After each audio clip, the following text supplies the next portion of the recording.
Breaking news overnight, 2 people are being treated for injuries after an apparent fight in South Fargo got out of hand. The Valley Today's Brian Sherrod joins us live this morning with the latest. Good morning, Brian. And good morning, Jordan and Lisa. This is right here at the 1700 block of 25th Avenue South, which is in South Fargo, right at the Summerfield Apartments. And yes, there was an apparent fight that did cause 2 injuries. One person had a stab wound. The other person had other injuries, and at this time, we're not sure what that is. But police presence was pretty heavy here overnight around 11:30 in this area as they were trying to put the pieces together on what was going on. They still have things that they have to sort out, but those 2 injuries are things that we can confirm. Now, they are saying that none of these are considered to be life-threatening injuries at this time, so they're both expected to be okay. They also said they believe that they talked to everyone that they could have about what did happen here overnight, and we are expected to get more details later on this morning. I did reach out anyway because I wanted to see if there was more that I could provide this morning, just to see what else I could add on. They didn't have anything new at this time, so again, once I receive that information, I'll continue to keep you updated. But as of right now, Jordan, Lisa, I'm going to toss it back to you both in studio. Brian Sherrod reporting live. Thank you for that update. Also breaking out of Moorhead this morning, police are looking for at least 2 people who got away from officers in a stolen car after a chase early this morning. It happened around 2 a.m. Police say they tried stopping a driver who had multiple warrants out for their arrest, but they stopped that chase near Johnson Drive and 16th Street South. And they later found the abandoned car at 20th Street and 40th Avenue South. They brought in a canine team to do a track, but they came up empty. People living in that area are now urged to check their security cameras to see if they captured the suspects. A Fargo woman was cited for disorderly conduct after a disturbance at a conference in Moorhead. Police were called to the courtyard by Marriott last night on reports of a large disturbance. It happened at a conference being held on opposing a controversial education theory. 35-year-old Vanessa Clark was charged, then released from the scene. Police say others may now also face charges. 8 minutes before 7 o'clock. Sounds like we're going to have another hot one today. Let's check in with Lisa Green. Yeah, today is going to be one of those days you're going to find ways to stay cool, including maybe grabbing that iced coffee this morning instead of the hot coffee. It's already feeling kind of warm as you step out the door. We've got sunshine, temperature in Fargo right at 66 degrees. It's mostly sunny and it's starting to get a little breezy out there too. Here's a look at the latest radar and satellite map. You can see it's pretty quiet for us here in the valley, but we're watching for storms for later on today, and there's a little cluster that's just west of our viewing area, and that is going to try to move in. It's been weakening a bit, but still tracking that, and I wouldn't be surprised if you see a little bit of rain in places like Carrington here over the next hour or so. Here's a look at our area conditions. Our view in Grand Forks, nice and bright and blue. We've got the flags moving a little bit in the wind. 66 right now in Fargo, 59 in Grand Forks, 60 in Thief River Falls, 59 in Bemidji, and 66 both in Fergus Falls and in Devil's Lake,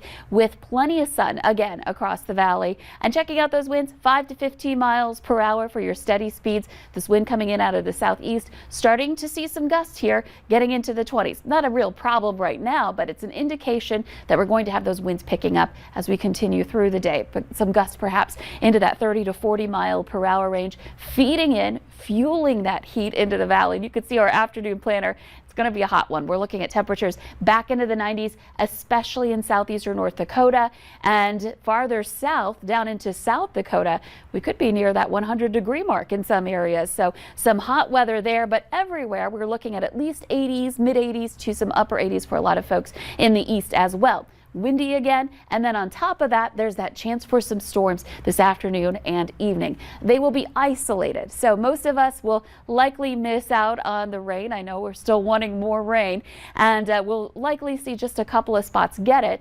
But in addition to that, there is the potential for that some of these storms could be severe. We're looking at the southeastern part of our viewing area, basically Fargo, Moorhead, and points south of there and east from there and beyond, where we're in a marginal risk in this deeper green, indicating the potential for all types of severe weather. Low end risk, but still there, something to watch. The rest of us still have a chance for rain and thunderstorms, but perhaps not as strong. Looking at that 7-day planner, today is the hot day. Still warm tomorrow, but we're really cooling things back heading into Father's Day weekend and beyond. Check out Monday. A high in the 60s potentially here. So after a warm stretch, a hot stretch, kind of changing things up here in the extended planner. Okay.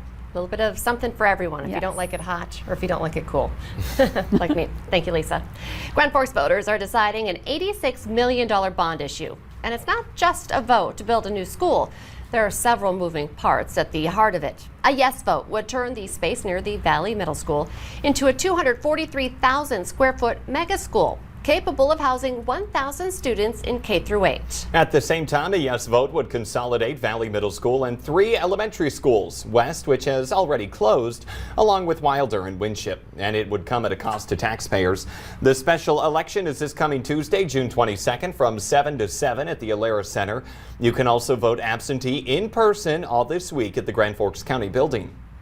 North Dakota's Attorney General has a reminder to homeowners to use caution when hiring a contractor to do work on your home.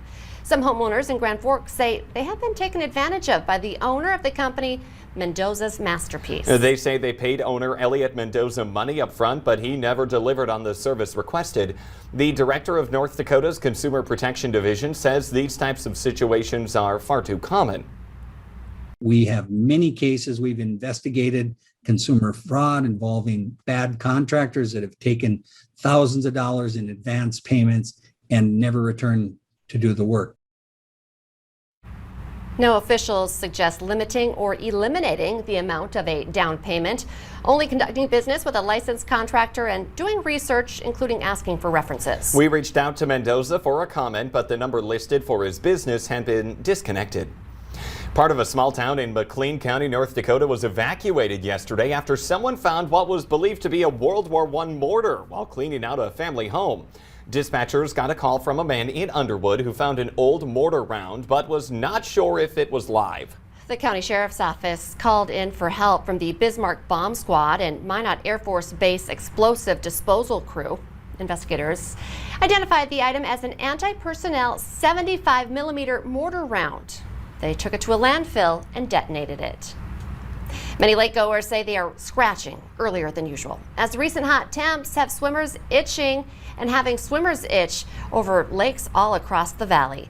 The Minnesota DNR says it's actually hard to predict, but usually 2 to 3 weeks after the hot weather streak is when the peak of swimmers itch diminishes. In the meantime, swim further out from the shore and dry off and wash up immediately after getting out of the water to prevent those parasites from latching onto your skin.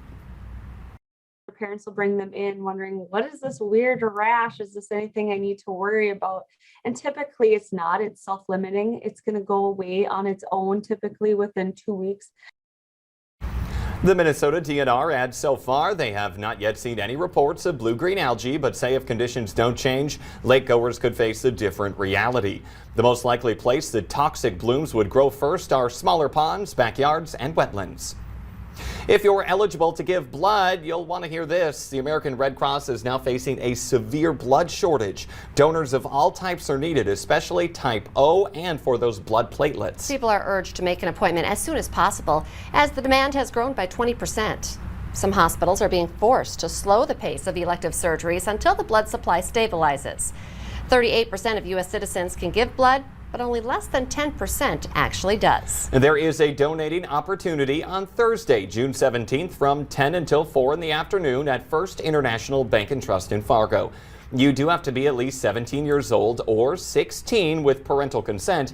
You have to weigh at least 110 pounds and be in good health. There are incentives for giving blood, a $5 Amazon gift card. This will go until June 30th. We have more information on how to sign up at valleynewslive.com. Let's get the answer now to our question of the morning on Facebook. That question today is, men on average will do this fewer than 10 times today. Well, this is sad. The answer is smile. Although if you do it 10 times, that's a pretty good amount of times. That's not very. There's 24 hours in a day. You're not even smiling once an hour. Granted, you sleep for half of it, but... Well, smile a little bit more. And remember, you can join us every weekday morning by playing along. Just go to our Valley News Live Facebook page. The Today Show and CBS This Morning are just about to start, but remember, the Valley Today rolls on. Join us right now for more live up-to-the-minute news and weather right now on the Fargo CW. And I smiled for that. Did you notice? Oh, yes. Yeah, right there. One of my 10 times. 9 more to go. Average. All right. Have a great Wednesday, everybody.